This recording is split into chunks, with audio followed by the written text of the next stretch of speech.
Today, we're going to take you to the West Coast.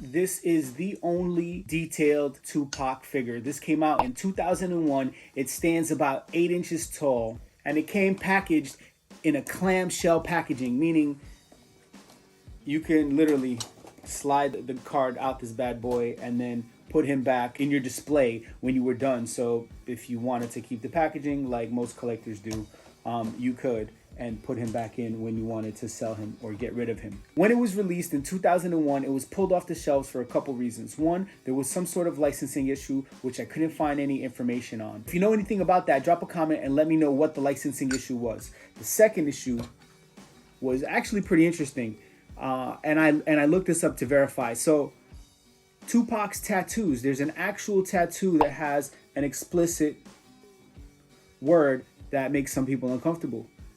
That was the other reason why they pulled this off of the shelf. So because they pulled it off the shelf, only 2,500 made it into circulation, which makes this extremely rare. Well, that's debatable. There are plenty of these available on online marketplaces, and I come across them quite a bit on my travels. The downside,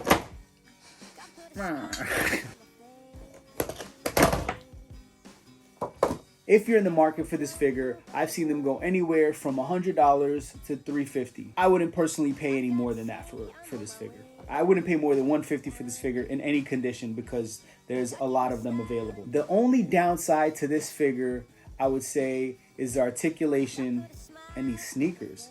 I don't even know what kind of sneakers they put on this guy. They look like K-Swiss. What are those?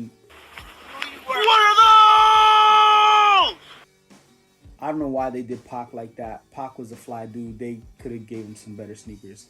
The other downside to this is the articulation and his position. He's like in this weird like yoga dinosaur pose. Like his neck is all stretched out, his arms are all funky, and it only articulates in the shoulder.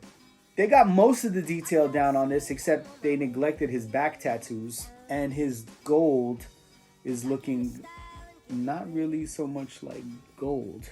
It kind of blends in with the flesh tone, but you know, it's still a dope figure. It's a nice piece for the collection. Has a hard time standing up, so I use some non-damaging putty on it, and that's how I get him to stand up. Thank you for watching. Make sure to like, comment, subscribe. Follow me on Instagram at LexOneGTPS. If I missed anything, any important facts, anything you want to add on to the conversation, drop it in the comments. Shoot me a DM. Let me know what's good. Peace.